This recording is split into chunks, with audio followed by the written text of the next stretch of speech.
I'm Chris Yandeck. Today on CYInterview, we welcome executive producer Steve Rivo of the new Hulu documentary series RapCaviar Presents. Steve, thanks so much for joining us on CYInterview today. How are you? I'm good. Thanks, Chris. Thanks for having me. I really appreciate it. It's so great to have you here. So just to begin, where did this inspiration come to do this documentary series? So, RapCaviar Presents was a long-term goal of Spotify's to extend the brand of RapCaviar, which, as you may know, is a very popular playlist that they have. I think it's their largest subscribed playlist. There's 15 million people who subscribe to it, many more who listen to it.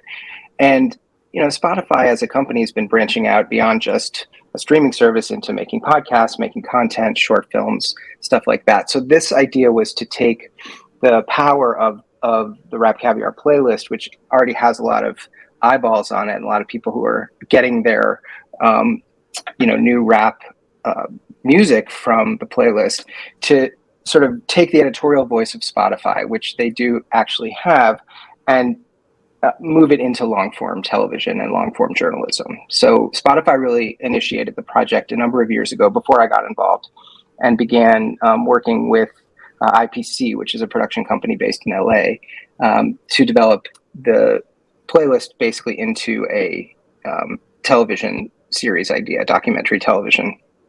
They made a pilot, Hulu picked it up, and then they brought on the creative team, which is when I joined the project.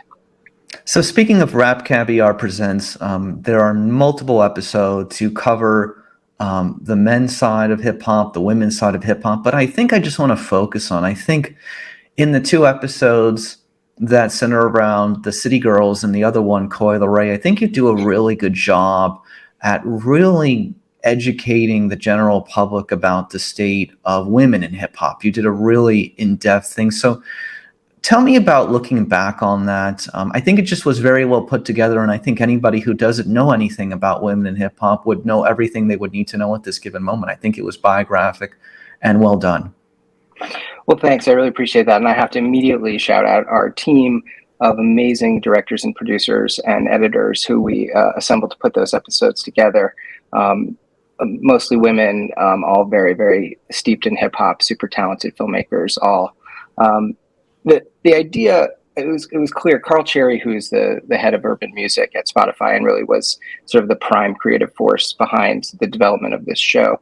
Carl, as well as many of his colleagues at Spotify, and us, felt we absolutely needed to cover the kind of explosion of female talent in hip hop right now. So the question was sort of, how do we do it? And I think one of the very things that we all agreed on at the beginning was we didn't want to just make an episode that was like women in hip hop, whereas all the rest of them would be hip hop. We didn't want to kind of separate them in that way.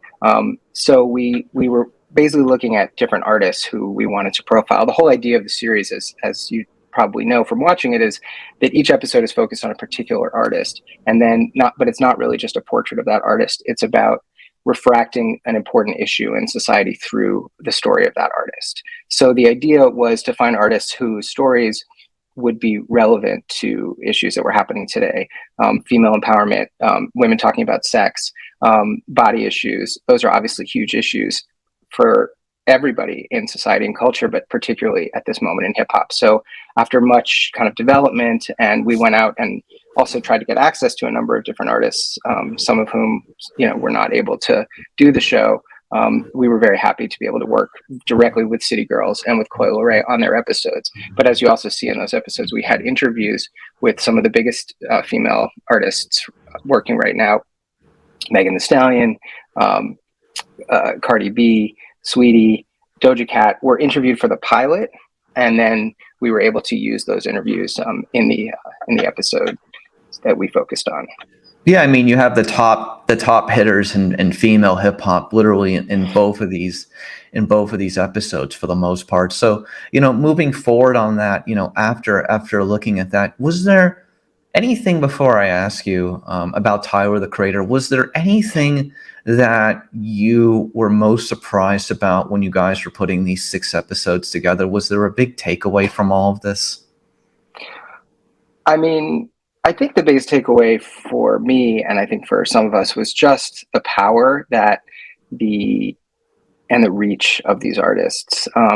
Aside from how difficult it is to get them to commit to doing something that's outside exactly of their own, career goals at the moment. I mean, getting stars like this was entirely because we were working with Spotify. If we had just been decided, even if Hulu had decided just to make a documentary series about hip hop, it's very hard to get people to commit. But obviously, the power of Spotify, their influence, and the desire of the artist to be associated with something like this really helped us immeasurably.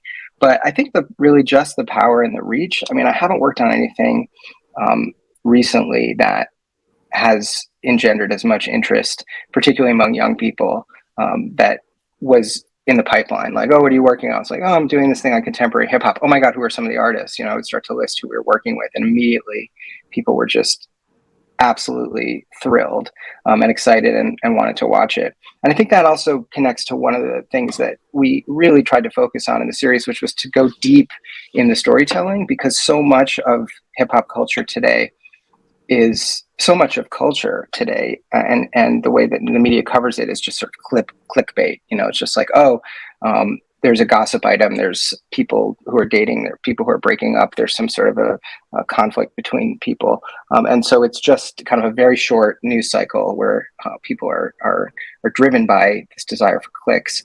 And that was exactly the opposite of what we wanted to do. We wanted the stories to go very in depth, to have rigorous journalism behind them and throughout them, and to present to audiences stories that would keep them engaged for 40 plus minutes. These are sort of mini documentary films. Each one is 45 minutes.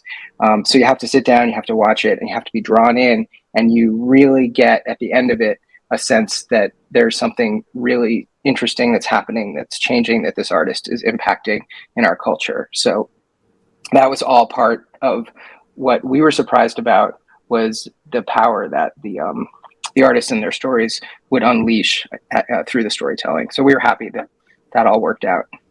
I just would say, focusing on the Mednow and Tyler, the creator, the ability to kind of try to find your own space in hip hop as a different artist, whether you're a male or you're female. I think that was a really interesting take. And do you think that this is kind of the sign of the times of where we are in now in the entertainment industry, where everybody wants to be their own, run their own, company, their own entertainment company, have their own things going on? Is this just where we are right now? Yeah, I mean, the word that kept coming up for us was authenticity. That's what audiences respond to. That's what artists are seeking to present. I think that's what we all want. We want someone who's authentically, from the place that they're from, or writing music about what they're writing about, so that you really, as a viewer and as a listener, get a sense that this isn't manufactured just so that it's going to be successful. And that's the artists that we ended up spending time with. We really had a great sense of the authenticity. Like, you can't look at the City Girls and feel like they're not authentically Miami. Oh, You can't look at absolutely. Tyler and spend time with him. He's an incredible artist, and he's constantly changing and constantly evolving. And his career has this amazing arc that it really hasn't stopped. I mean, he's sort of just probably hasn't even reached the top of it yet.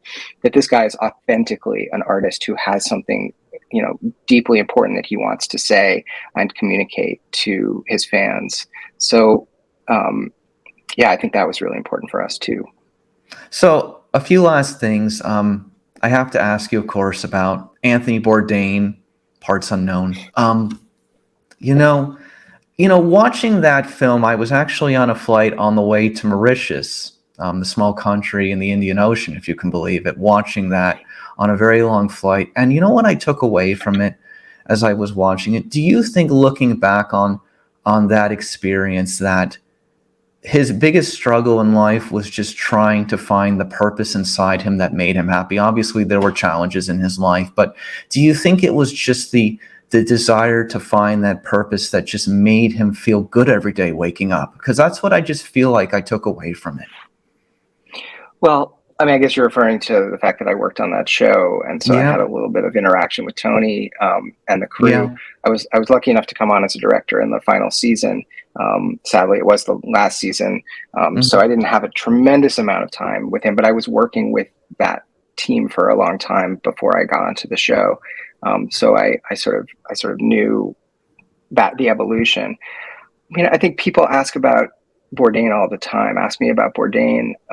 I think it has so much to do with the fact that people saw themselves in him and saw the kind of searching and the humanity that he was able to take from his searching and relate it back to us. One of the things that was so striking about Tony as a TV maker, for me as a TV maker, filmmaker, was that he was a great writer. I mean, that's where, he started as a writer. He started as a chef, and then he wrote his famous book. But his ability to distill his experiences into very few words was, he almost sort of had this poetic approach to the narration that we would, work on for the show. He would write the narration. He would just send us back. We would make suggestions of, here, maybe you want to talk about this, or here, you may want to talk about this. And he would throw away most of it and just send back very few words that would be so much better than anything that we could come up with. And it was very, very targeted to what the experience was. So I don't know if it's answering your question at all, but I think it's really just that he was searching and he was seeking, and he kind of saw everything. Obviously was, struggling with things just like we all do. But I think he was also very impulsive. And you could see that in the way that he talked, in the way that he acted, in the way that he made his show, in a fun way. I mean, he's super impulsive and great to be with. So I think that impulsiveness, just, led to something that none of us had, really imagined would ever happen. Oh, I agree with you 100%. So what else are you working on upcoming? Well, we've been promoting the RapCaviar series, which has gotten a great reception. We're really excited about that. So I've been spending some time doing that, developing a couple new projects, and I just started production on a feature documentary about some musicians, but I can't talk about exactly who that is yet. So there's a lot of focusing. I mean, I've worked in all different genres of documentary storytelling. Music has been something I've been super interested in the last few years. I did a film on Rick James with the director Sasha Jenkins a couple years ago, and then a bunch of projects for hip hop's 50th anniversary, and then RapCaviar. So I've been sort of steeped in music and keep being drawn and pulled into projects that are music related, but also have a few food things in the works and some other fun stuff. So.